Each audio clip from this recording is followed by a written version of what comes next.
We're going to go ahead and get started so we finish on time as well and leave plenty of time for questions. My name is Dr. Marta Shliva, or Marta. I am the Assistant Director of Doctoral Life Design for the School of Medicine Populations, as well as the Program Director for Options with the Doctoral Life Design Studio. So I'm really excited to be here and share with you some techniques, tips, and tricks for writing effective CVs and resumes. Today, we're going to dive into really practical strategies for crafting effective documents, whether it's a CV or a resume, tailored for careers both within and outside of academia. So these documents are really crucial storytelling tools that introduce you to employers and showcase your ability to solve their problems, among other things, when applying to a job. So just taking it back a little bit and starting with why a resume or CV. So there's no doubt that we all know a CV or a resume is important and necessary to apply for a job, awards, internships. But what I really want you to understand after today is why and how writing an effective CV or resume is super important when it's time to apply for these things. Not only are these the documents that just list and convey our skills or accomplishments, at the core, they're a measure of our ability to communicate well and communicate those skills and accomplishments clearly to employers.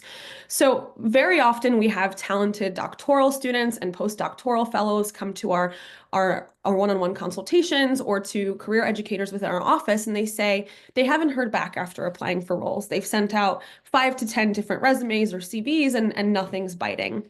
And oftentimes we'll then take a look at their materials, and it's very clear that they're skilled, extremely intelligent, and accomplished. But what we also notice is that perhaps their CV or resume is just not adequately telling the story that resonates with the employer that they're trying to target. So some key things I want you to keep in mind as we go through this workshop. A resume or a CV is your first opportunity to tell your professional story. It invites others to get that visibility to your work and accomplishments that otherwise you might not have. It captures your skills and accomplishments, but most importantly, things you might not have thought of before, and organizes them in one nice bite-sized or snapshot document that an employer, hiring manager, talent acquisition representative might be able to then use to make a decision. And it's that first step ultimately towards helping you get to the next stage of the career search process, getting that interview. So overall, a very strong CV or resume demonstrates how you can address an employer's needs as outlined in a job description, fill a gap, or solve a problem for them. And now there's also a common thread running through all the statements that I showed on the previous slide. And you heard me say the word story, and that common thread is storytelling. So another thing to remember rather, is at the end of the day, your resume, your cover letter, your interviews, LinkedIn page, conversations at the career fair, these are all means to tell your story, weave them together into a larger sort of tome or novel, and create that narrative of who you are and where you're looking to go and what you're trying to achieve. So many of us here in this audience, you either read books, watch shows, watch movies, and you like a good story, right? Can I see some head nods? Yeah. So drop in the chat box, what are elements of a good story that you think should be included whenever you're reading a book, watching a movie, watching a TV show? Just put some keywords into the chat box and let's see if maybe we're all on the same page here and moving forward. Plot, okay. Invested in characters, thank you, Megan. What else? Background, overarching narrative that ties everything together. Problem solution, mystery. I love it. I love a good mystery book with a hook, preferably one that doesn't drop off at the end and doesn't go anywhere. Placing characters you can root for, right? So a hero, a good ending, a plot twist, something that's engaging, right? Okay, awesome. So these are really fantastic keywords. Thank you so much. So to summarize, effective stories, they're organized, right? They have a start, middle, and an end. They're structured, they're engaging, they pull you in with a hook, they're compelling, they keep you interested. There's a main character, there's someone that you might be able to root for, a hero that's going from start to end. It's relevant. In some ways, it connects to you. Maybe it makes you cry, maybe it makes you laugh, maybe it pulls on the heartstrings. There's a connection, and then it's easy to understand and follow. So my aim today is to show you that CVs and resumes can also possess these same qualities and should. They're organized so that the reader can read and gather that information quickly. They're engaging, they're compelling, they're well structured and appropriately so for the job description that you're trying to target. You are the main character in the story. You might have some side characters like collaborators, people you mention, or people you've worked with along your journey. And your CVs or resumes create the connection between what you're saying and what the reader, in this case, the employer, hiring manager, excuse me, the PI who's looking for someone to fill a postdoctoral position is looking at. And most importantly, it's easy for them to understand. Now, with so much emphasis on resumes and CVs and this entire workshop being focused on these materials, it's now is a good time to just actually take a quick pause and understand that although we'll talk about this in extent, CVs and resumes are only one tool in your toolbox for job application. Although, even though they're only one, rather, it's a very powerful one. So keep that in mind. Job searches and application processes are best conducted in tandem with creating other sorts of stories and narratives that supplement each other for the context of reaching out to employers. So we have cover letters and personal statements that reinforce the story that's being told in your resume and CV. LinkedIn and professional websites expand your reach as well as your network and who you're able to connect with when you're undergoing that job search. And referrals, often more powerful than just submitting an application when you have that referral or sort of that endorsement of skills and a connection to someone. So just keep that in mind moving forward. And we'll absolutely offer and be offering other foundational programming around networking, cover letters and statements, and LinkedIn next week, just as a very non-discreet plug. So make sure you look out for those programs as well. But today, again, we're going to focus on what a good resume or CV looks like and how to construct it. So I understand that we have a wide range of learners in the audience here today, doctoral scholars and postdoctoral fellows from a variety of backgrounds, those that may have written many resumes in the past, and those that are starting from scratch. So we'll go over step by step about how to include relevant content in these documents. And most importantly, I want you to leave with the understanding of a strategy that is a common thread between resumes and CVs for any of your job applications, networking and informational interviews as well. So after today, I want you to leave here with a grasp on that strategy and be able to apply it to any resume or curriculum vitae that you create moving forward. So let's first start by briefly distinguishing between a resume and a CV. So we have here a few in this table. Some other differences between resumes and CVs will become more apparent as we continue our discussion. But at the very basic level, the word resume itself means a summary, whereas curriculum vitae is the course of life. So an extensive, exhaustive, and comprehensive list. It's everything that you've ever done that's listed in a CV. When it comes to your resume's length, you're shooting for 1 to 2 pages. It's a little bit more concise. In some cases, you'll have a little bit more leeway and it can roll over to 3 pages, and that'll really depend on the industry that you're targeting as well as the context. So again, CV length is indefinite, comprehensive, sometimes no length limit, where a resume has a lot more of a restriction on that length. In a resume, you want to lead first with a list highlighting your skills. It's a very skills-oriented and based document, where a CV, again, you focused on an exhaustive list of accomplishments. With your resume, you're typically targeting non-academic positions like internships, industries, consulting, nonprofit, or government, or any of those hybrids in between. With a CV, you're usually targeting sometimes academic fellowships, grants, governmental positions, but you can also be targeting research-intensive industry positions like those within the biotech and pharmaceutical fields.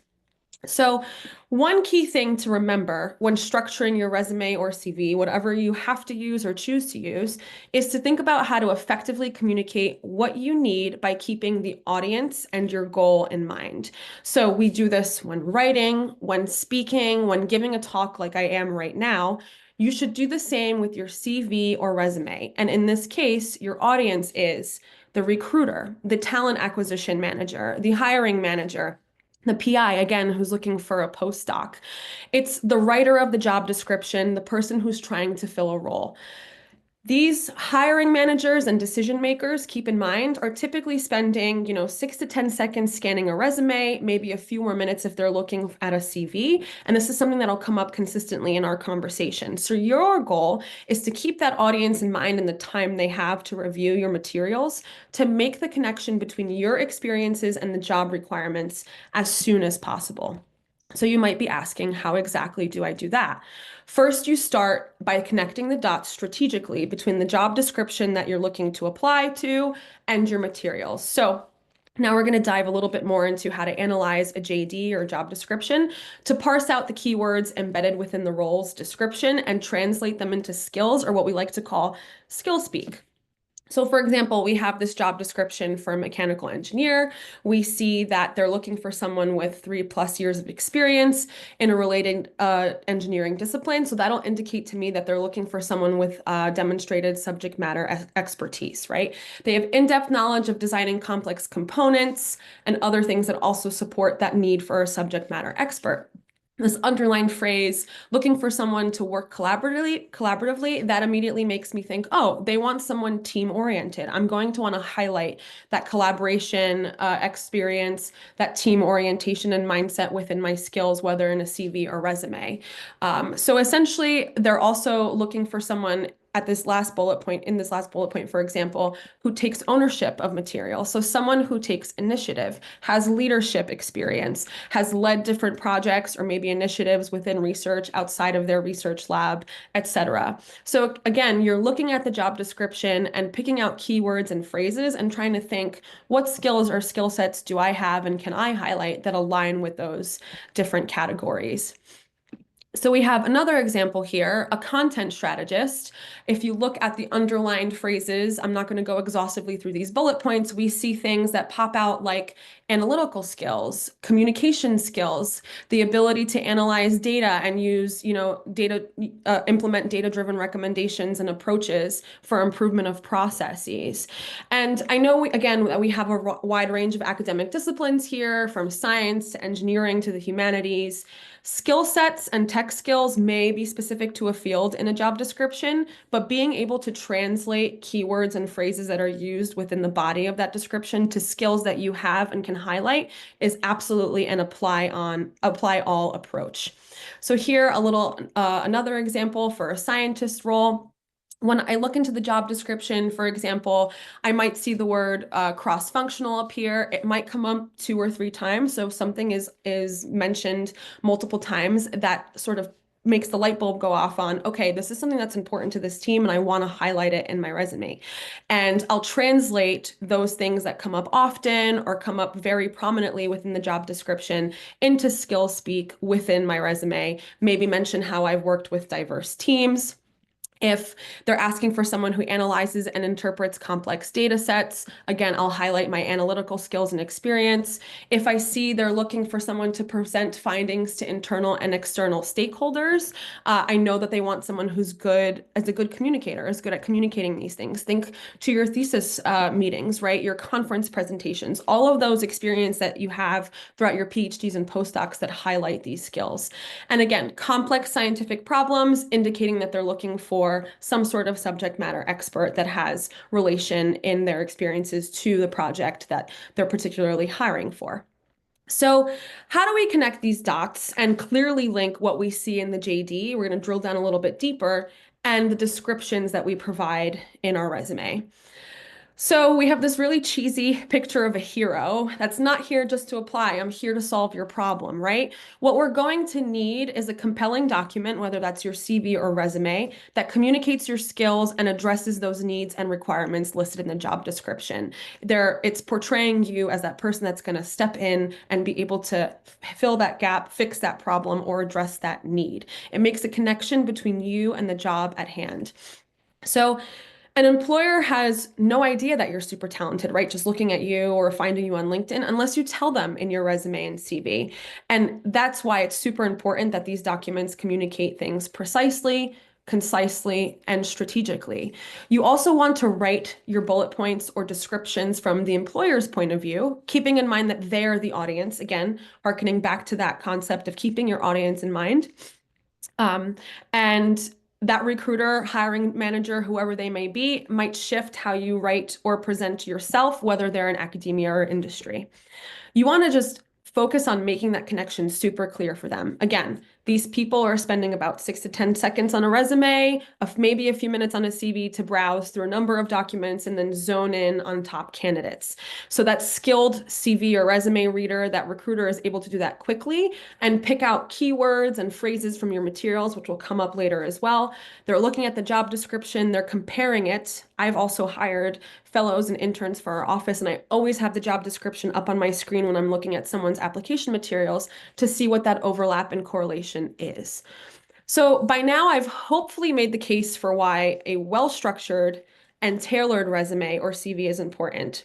So now let's go a little bit more into overarchingly the anatomy of each of these, starting with the CV and drill down there a little bit.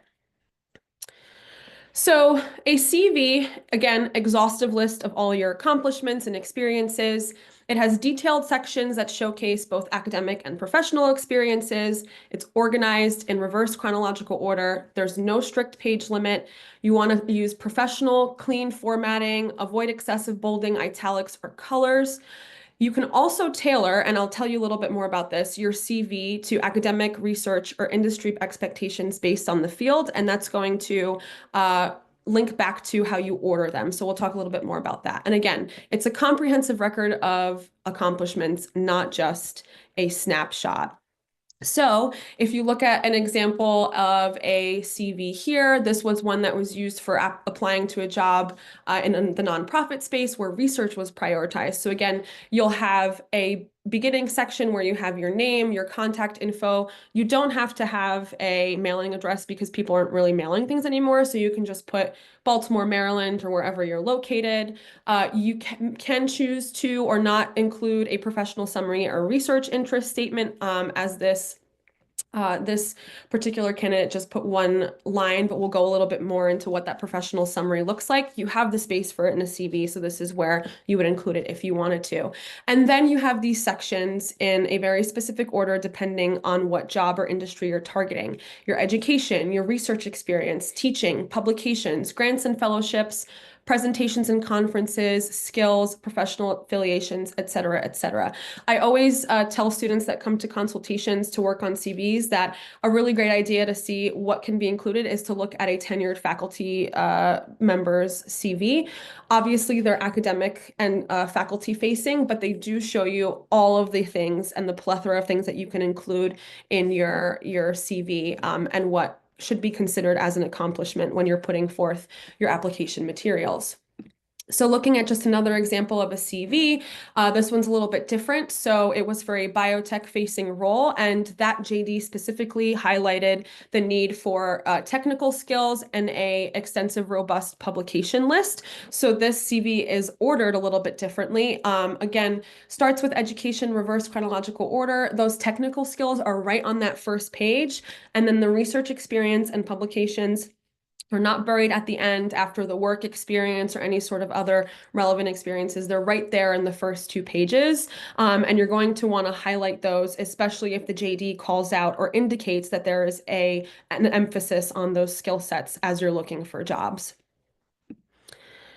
So now a little bit more about the anatomy of a resume. It's formatted in bullets that are brief, but also don't sacrifice on impact. So we'll talk a little bit more about that and how to do that within your CV descriptions as well as your resume bullet points. They can come in different styles. Again, typically 1 to 2 pages. That's obviously very dependent on the industry and whether you have leeway to make it a little bit longer. Also organized in reverse chronological order. They're best kept simple and aesthetic. We do see individuals in, marketing facing or design facing roles that use some colors. It is a nice touch, but just make sure that you're not overcomplicating the structure or formatting of your resume or making things hard to read. And then one thing to always keep in mind is whether or not an ATS system is being used and whether use of different colors, themes, fonts, and formatting will make the ATS harder to import your resume and therefore be read by talent partners and hiring managers and acquisition teams. You want to stick to simple fonts, no need to overbold and italicize. And again, your resume overall is a concise snapshot of selected works, and it'll very much depend on the industry or what you're targeting to make the decision of what you're going to include within this document. So I have here a little bit of a snapshot of some industry standards and recommendations. You can take a screenshot. I also will be sending a resource page within that our office has on resumes that lists this exhaustively. So I'll link it in the chat at the end of the session, and then I'll also send it in an email along with the post-workshop survey. So if you don't have a chance to look at this right now, just for the sake of time while I'm speaking, rest assured you will receive it afterwards, and we'll have time to sort of absorb that information and refer back to it whenever needed. So again, if we're taking a little bit of a step back and looking at one example of a typical structure of a resume, you have that top section where you have your name, phone number, no need for an address. You can hyperlink your LinkedIn, your GitHub, your ResearchGate article, profile if it's applicable. You may or may not include a professional summary. Again, remember that you're limited to space for these resumes, so just make sure that you're able to without over condensing too much information and making it hard on the reader. Include your education in reverse chronological order. There's no need to include the names of your thesis advisor unless they're a giant or well-known or very prominent in the field. And again, you'll also have a combination of these different sections that we have: technical skills, patents, awards and honors, publications, work experience, professional affiliations, and membership. So if you're aiming for 1 to 2 pages on a resume, you have to remember that you're definitely not going to have the space to include all of these sections, but these are options for you to pull from and tailor. Again, that word is going to come in a lot to the specific role that you're applying to.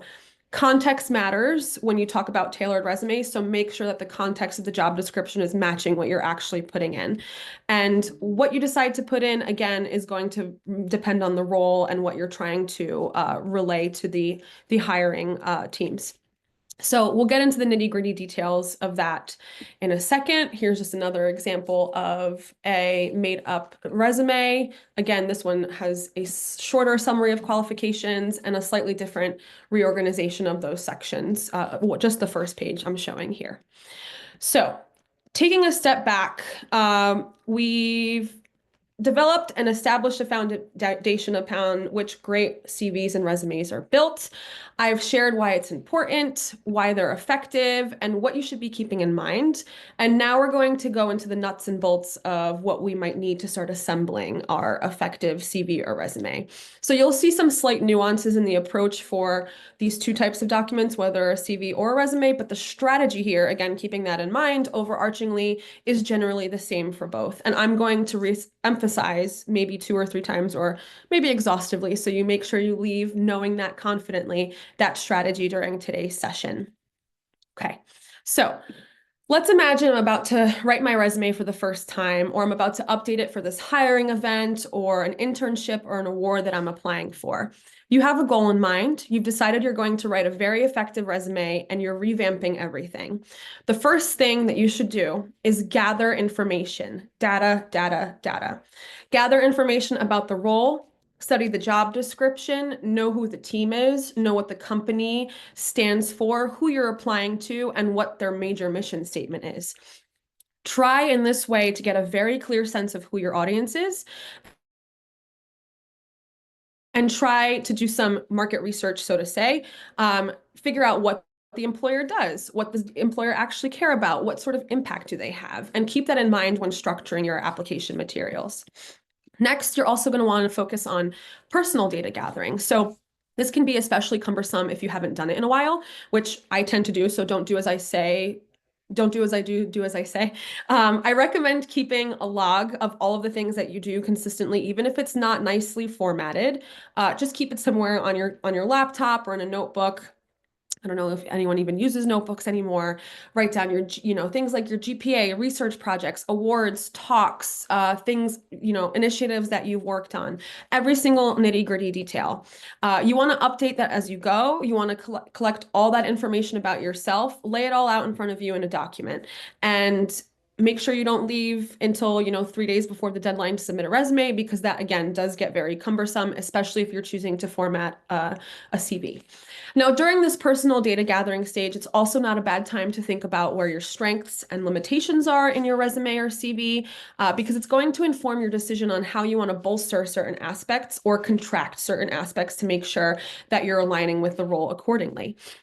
And that example will come in a little bit more and become more evident as we move forward. So I also just wanted to highlight, if you are a doctoral scholar or a postdoc who's had no prior work experience, and you're thinking or saying to yourself, I don't have the skills to apply for these jobs. I want you to think about your experiences as a doctoral student, as a postdoctoral fellow, doing research all these years, 2 years, 5 years, over 5 years. Think of your role as a job. What did you do day to day? Who did you work with, collaborate with, speak with? Were you part of a committee? Were you part of some sort of organizations as a student leader or a postdoctoral leader? These are all things to consider. And I'll talk a little bit more about this later in some FAQs. These are translational skills. Think about these translational skills while you're constructing your CV or resume. What are the skills you've spent time developing and honing it over the course of the past few years? We tend not to think about those things while we're in academia. And when you start looking outside of academia and looking at job descriptions, I can guarantee you that you have those translational skills and the skill sets needed to move into a successful career, because the proof is there. It's on your CV, it's on your resume, and will get you to a point where you're confident in being able to relay that. So it's just a matter of identifying and articulating those skills. So again, collect all of your data and bring all that concrete evidence together so that you have a robust pool to pull from. Okay, so now once you've collected all that, you can format into a CV that can be reorganized accordingly. For a resume, I like to make one master document or a primary resume that could be very long. It could be 8 to 15 pages because it includes everything that I've compiled with all the sections. And then you give it a nice solid haircut depending on where you're going to put it forward. So if you're applying to consulting, you'll make a consulting version of your resume and pull out the appropriate pieces and order them strategically. If you're applying to industry, you'll make an industry version. I have a folder on my desktop that literally says resumes, and then it just says MCLIO resume, this version, MCLIO resume, that version. So it's definitely something that I recommend you do. It's just a lot easier to pull from that thought bank or that information bank and structure accordingly. You should not use the same CV or resume for all of the jobs that you apply for. Definitely not the same resume. And this is, again, the focus of this workshop, that tailoring, that creation of effective documents. You won't want to be copying and pasting and applying with the same resume everywhere, because it will minimize your chance to get that interview, and you want to be able to maximize your chances. So once you've collected all your data and your information about yourself and about the organization you're applying to, the next thing I would do is go in and dissect and study the job description. So again, the clues of what the employer or the audience in this case is looking for is in the job description. It's right there. If there isn't a job description available, which does happen oftentimes with consulting positions or maybe a postdoc opening or a postdoc position, you want to understand what the organization or lab does. Try to look into it. Try to understand what a consulting firm does, what a nonprofit might actually do. Who are the people that work there? What have they gone on to do? What are their skill sets and titles? What do those roles look like? Dive a little bit deeper. Perhaps use LinkedIn, maybe study the website for a given lab or organization or company a little bit more, and highlight all the skills that they focus on and what they might be looking for. So for example, within this job description, we see words and skills listed out like flow cytometry, MATLAB, microscopy, fluid mechanics, fracture analysis, machine learning, and NMR. So then you go and highlight within the job description what the skills and qualities they're looking for, right? In addition to technical skills, they're looking for someone who's independent, collaborative, a team worker, a problem solver, has strong quantitative skills, and also demonstrated leaderships. So again, really going in there and dissecting and getting a firm understanding of what you're working with. You can use that as a springboard, for writing your bullet points in a CV or resume. descriptions in a CV or bullet points in a resume to highlight your skills and how they match to what they're looking for. So thus far, we've talked about gathering your information and understanding the job description, and now we can get into starting to constructing these effective, concise, precise CV descriptions or resume bullet points and what they essentially end up being, information packed with an obvious punch. So how do you do that? We have a little bit of a formula that I like to use, and it's a four-component formula, and we'll start with talking about CV descriptions and also show you how it applies to resume bullets. So if you're describing something within your CV, whether it's a research project you did or some sort of initiative that you led, you want to start with an action verb, something like published, analyzed, investigated, led, collaborated, so on and so forth. And then you go into talking about the project that you've been working on or a problem that you're trying to solve. So I'll take my own PhD thesis, for example, here at Hopkins. I investigated and developed novel synthetic techniques for the synthesis of multi-component nanoparticles. So my problem was I was trying to figure out a way to control nanoparticle shape, size, and composition for different applications and catalysis and optoelectronics. And I did this via kinetic studies, ligand studies, and other analyses, all this mishmash that I'm not going to go into detail about because, again, if I'm applying for an industry role that's not directly related to that, I'm not going to want to include that. But within a CV, I might expand a little bit, but I also don't want to focus on just throwing in a bunch of jargon that doesn't make any sense. What I do want to focus on is state what I did, how I did it, and the outcome. So what people often do is talk about the action verb. They lead into the description of their project strongly. They'll maybe throw in a description of experiments or techniques used, but then they forget about that deliverable, the outcome, or the result. This is also important in a CV. It's not just that resume bullet that you want to have something that actually leaves the reader with an impact. Think about how you might be able to work that into your descriptions of research and projects within your curriculum vitae as well. So for resumes, very similar four-part bullet structure. You want to focus again on the action verb, what problem you're trying to solve, what you did, how did you solve it, what tools did you use, and then what was the outcome of your work. Another big thing here is, can you quantify it? What happened, how it happened? So not all CV descriptions or resume bullet points, before I move on even further, are always going to have a very clear outcome, but you still want to think of them as a way to showcase to the employer that when you hire me, I'll be able to deliver on these problems and aspects or fill those gaps that you want me to address. So really quickly, just to recap, action verb, what is the problem? How did you solve it? And what was the impact? And I'll show you some examples of well-structured and not so well-structured bullet points and descriptions a little bit later in the presentation. So I've presented you your building blocks. And now the next thing to understand is when constructing your CV or resume, how to mirror the language of the job description to help refine them even further. So let's go back to this sample job description for a mechanical engineer in design. This job description says that you should be able to coordinate and iterate design efforts with fluid dynamics, seismic structural dynamics, electrical, neutronic, manufacturing, et cetera, et cetera, et cetera. So that's actually pulled from a job description. So if I'm looking at that JD and zoning on this skill, one bullet point that I put in my resume might look like, worked with different departments to coordinate design efforts. Great. But does that show actually any impact? Does it reflect, a showcasing of skills? Can it be better? Can it be more eloquently written? As you see on the slide, absolutely. You can bump up the level or quality of that bullet point by saying, coordinated design efforts with multiple engineering teams, including fluid dynamics and electrical, to ensure system compatibility. This is a little bit more action driven, right? We have that action verb at the beginning. We're talking about the problem, and then we also bring in those multiple engineering teams and show that collaborative skill set. If we want to take it even further to the next level, you want to use some sort of quantifiable impact. Sometimes this is a number, sometimes this is more in words. Again, qualitative impact. I'll go through that a little bit more later.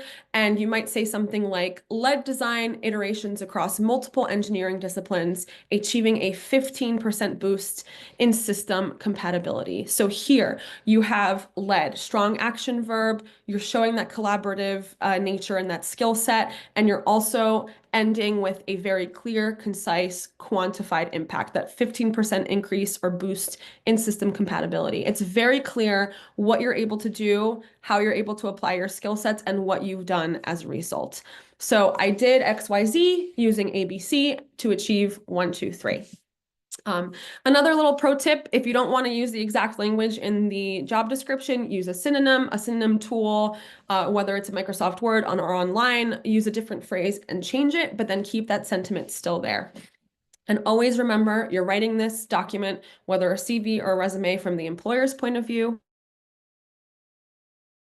You're looking at the JD and then creating your own resume or CV bullet points and descriptions. And what you're doing is making a very clear connection for them.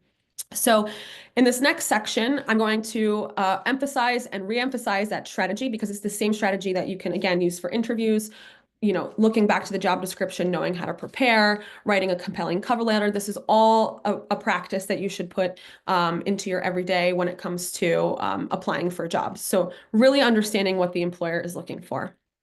So looking just at another example, public health related, this JD bullet point says, design and conduct statistical analyses on large-scale public health data sets to assess policy impacts, generate actionable insights, and inform data-driven healthcare initiatives. So an okay, not so great bullet point will say, analyze survey data on public health policy. Great. But everyone could say that. That's pretty standard across anyone who's applying to this job and has a public health background. How are you amplifying and clearly showing your skill sets and your impact?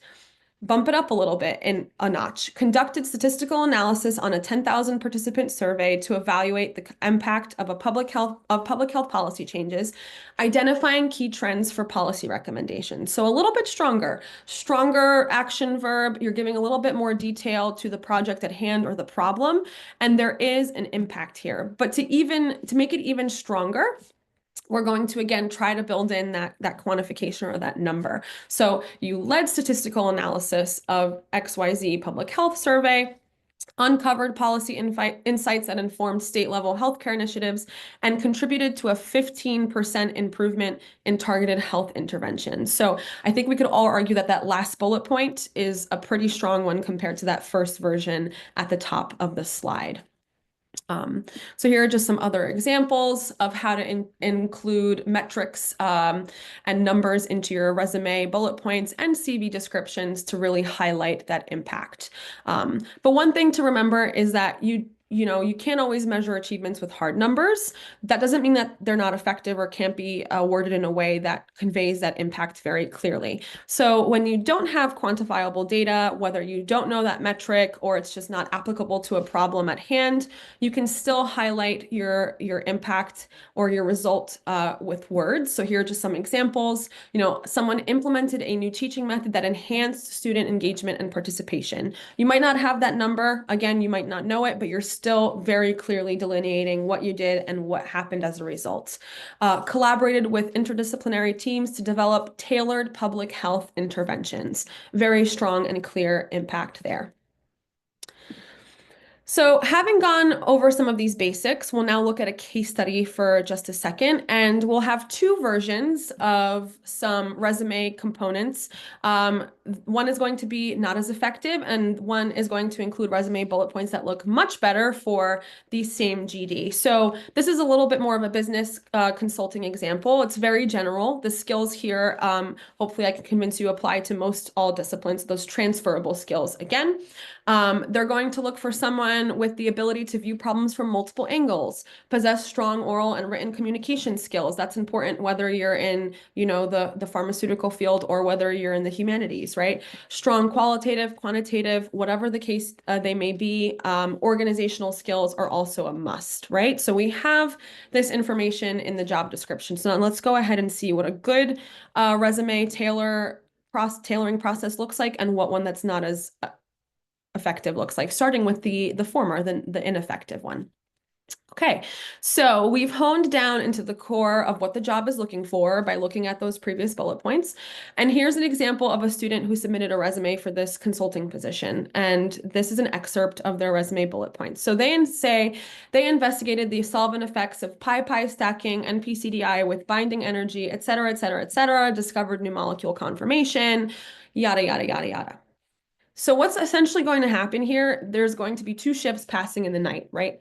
The employer, who's coming from a consulting business standpoint, and the person's resume are just never going to see each other in that recruiting process. That resume is probably never going to see the light of day. They're not going to get invited for the interview because there's no overlap with the skill sets required, or at least there is one, but the recruiter or hiring manager isn't able to pick them out very quickly, right? So I'm going to show you on the flip side some bullet points from a person who actually got hired at one of the McKinsey, one of the top consulting firms, and see what they look like. So they took a step back from their research and really understood and relayed what consulting was about within their resume body. They said, piloted multiple dynamic projects resulting in 2 first author manuscripts and sorry, I'm losing myself. Conferences. They mentored 10 plus graduate students. They developed critical research and analytical skills, which led to increased lab productivity. They synthesized findings from XYZ number of interviews with actionable public health recommendations, resulting in, so again, these bullet points are a lot more compelling because they know that the consultant doesn't care about the pi, thermodynamic regulation of a molecular system. They care about the outcome, the deliverable that's going to be passed on to the client, the communication aspect, the management, the project management portion. And I'll break that down a little bit further as well. So here's an example of a person who worked at BCG a while ago, and this is pulled from one of their really effective resumes. It actually is a really nice way to relay skill sets of someone who's from the STEM backgrounds going into consulting or business, whether a PhD or postdoc. So the person here says they published 2 first author papers, the top neuroscience journal. They include that less than 8% acceptance rate. It's super compelling. They're making a case for the quality of their work with the team of 5 to synthesize recommendations, for that project. That bullet point where they say they secure first place out of 45 teams in some sort of competition really speaks for itself. So in this particular case, again, an example of quantifying results and stating a problem as well as a result as well. They're not going into the nitty-gritty details of their science through preclinical development. Everyone can understand the skills that they have based on this document. You don't have to be a scientist to understand the impact as a recruiter. This resume is clearly showing problem-solving skills on their part and some sort of drive to outcome. And that's why we typically use this example as a nice one, a nice show of what it's like to structure your bullet points effectively. So just to recap with a quick compare and contrast of ineffective CV and effective CV tailoring as well as resumes. Ineffective CVs will use a generic one-size-fits-all approach, and it doesn't address, at least in the slightest, the specific role, again, with appropriate highlighting or reordering of sections. So you want to focus on those first 2 pages, or maybe 3 if it's very extensive, those first few sections having the meat of what the employer is looking for. Ineffective CVs are either way too overly detailed or too vague. They're overwhelming or lacking substance on the flip side. So making sure you have a good balance of detail, but also, again, driving for that impact. And if you have poor formatting, if you overuse bolds, italics, if spacing is totally off, it'll make it really hard to scan for relevant details. So always keep that in mind as well. Effective CVs will highlight the most relevant experiences and skills for a given job, again, through that ordering. They'll prioritize alignment with the job description. They'll quantify impact where possible. And again, organized for readability. So not only how it looks like in terms of fonts and spacing, but what the sections and what order the sections are in, rather. Ineffective resumes also make it difficult to read. Employers or recruiters are not interested in sifting through a ton of information to figure out what works, so keep that in mind. They might feel very random, a random collection of facts or technical details or fancy words that have nothing to do with the job. Ineffective resumes are sloppy. They might undersell or understate or as well as over exaggerate one's skills. And they're also written not from the view of the audience or the readers. So again, keeping them in mind is super important. Effective resumes. Each bullet point conveys a particular piece of information. It gets straight to the point. It's very strategic. You want to focus on keywords, not buzzwords, and you want to show, don't tell. So provide facts and outcomes. Again, you will be tempted to say everything that you want to say or that you have in that collection of data, but you're going to have to be selective and find a true alignment between the job description and your resume to make sure it's very tailored. Okay, so you're going to have to make that judgment call accordingly. So we've talked about, why effective CVs and resumes, the strategy, the building blocks, and we've talked about the approach. Now let's get into the contents a little bit more. So as I mentioned in the beginning, a professional summary is optional in a CV or resume. You might want to encapsulate the body of work that you've done, maybe sort of organizational expertise, what you've created, what you're proud of, for example. This is optional depending on the industry, especially. You don't necessarily want to have a professional summary in a resume unless you know that you have the space, because again, you want to keep in mind that you have limited real estate. So you want to include a few bullets if you're going to use a bulleted format. Each bullet should have a summary of a top skill that you have. You want each bullet to provide new information. You don't want it to be redundant, so make sure the reader is not reading the same thing within bullets, and the same thing within a paragraph. Each statement should sort of build on itself.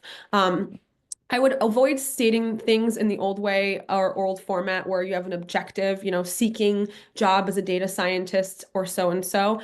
The fact that you're applying already means that you're seeking. So there's no need to waste space by saying objective or interest. You can state your research interest though. That's totally fine. But you don't want to use like fluffy buzzwords like problem solver, data ninja, extreme problem solver, or anything like that. Some of these silly ones that you'd be surprised come through. Keep the buzzy sounding words out of these personal statements. Keep them simple, keep them factual or professional summary rather, and keep them very straight to the point. So it's not just like an added load of what the recruiter is reading at the top of your document. So in the education section, you want to add your duration, your school, your field of study. There's no need to get into the weeds with the description or an entire list of all the projects that you've ever done in a resume, but absolutely elaborate in a CV. In this particular section as well, unless your thesis advisor is known outside of academia, in some circle, again, a big research giant invented something, then perhaps you can name drop them here, but otherwise leave them out. Okay. Your skill section within a CV, again, a long, comprehensive, exhaustive list. An educator, for example, might put curriculum design. A humanist might put their skill set that they developed as a teacher, like pedagogy focused, flipped classroom. Maybe you're a qualitative social scientist. You can add skills like SPSS or SAS.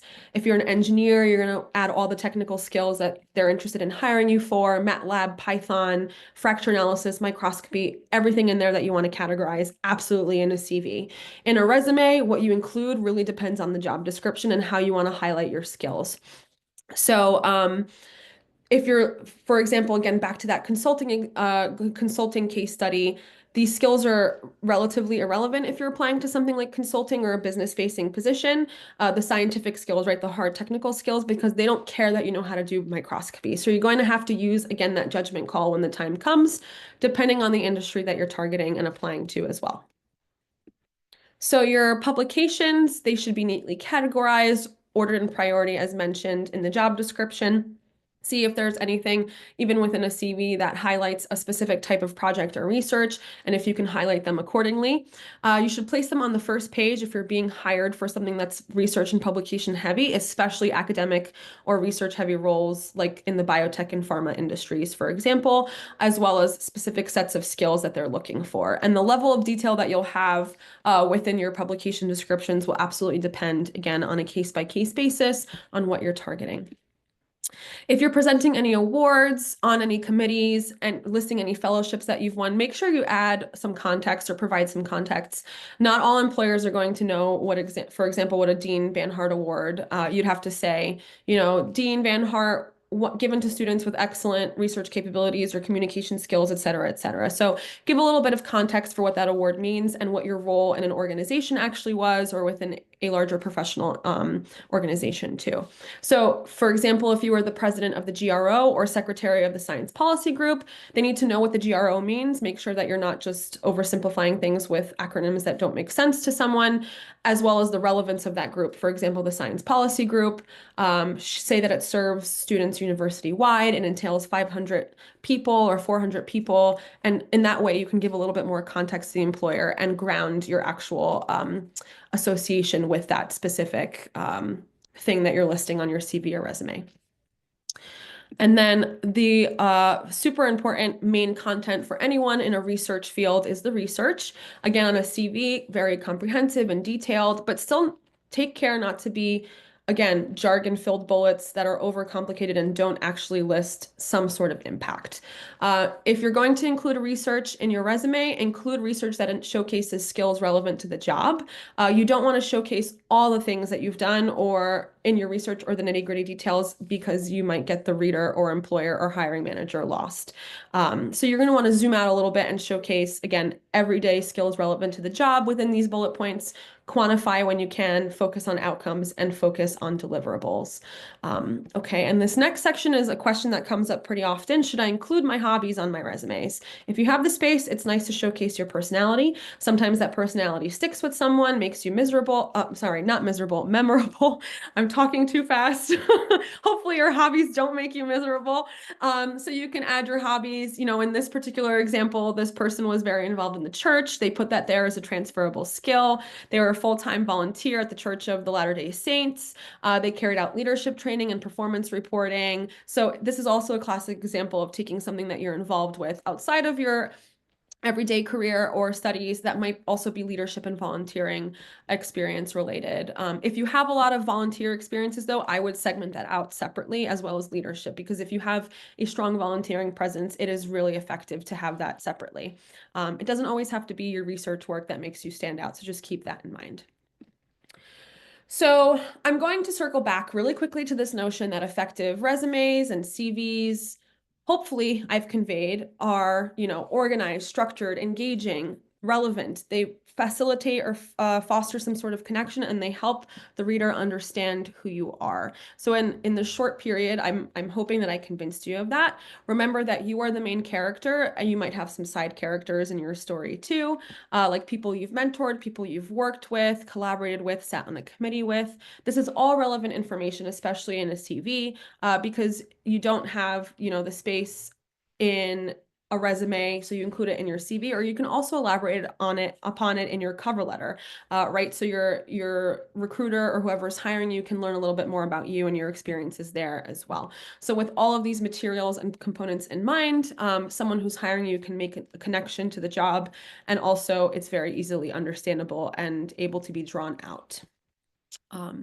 And I know you all probably have a lot of questions. I believe my colleague Andrea has been helping in the chat. I can't even see the chat, so I will get to those as well. And we could do some live ones. Of course, I'll stick around as long as necessary. But I did put some FAQs in, which might be helpful too, because we've gotten, compiled a lot of FAQs over the years of hosting these workshops and hosting one-on-one consultations around resumes and CVs. And we'll talk a little bit more about these concepts here. So one of them, how do I decide what to focus on in a resume or CV, and what to leave out?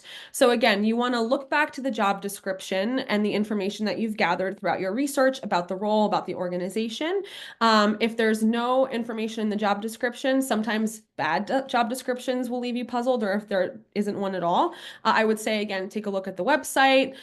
When I was applying for roles in the consulting space, I definitely looked a lot on the websites, the blog posts. I looked at the mission and the vision of the organization. I also, if you have time, conducted informational interviews with people working at those organizations. They typically talk about the place that they work in a way that resonates with the actual place that they work, and how they frame things. So it's a nice way to get another set of, information and opinions on what someone does day to day in a given role. So You'll learn about the skills that they need. We do have some resources around informational interviews and how to ask really effective questions so you're getting those answers. What skills do you use every day? What do you wish you focused on when you were in a PhD before you moved into this, if they were also a PhD or postdoc? These are all really great ways to decide what to focus on in your application materials. And then leave out what doesn't match and tell your professional story accordingly, tailored to that role. So another common question, I don't match the job description 100%. Should I even apply?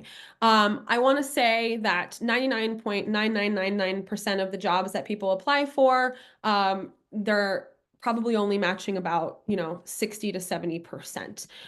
The rest of that process is really showcasing how you could do the job, why you're passionate about the job, whether that's in your cover letter, your interview, how actively you're networking with people. You don't have to match the job 100%, but absolutely make sure that you're highlighting your strengths. Remember that what you've done has a lot of value. It has some sort of translatable value to the employer.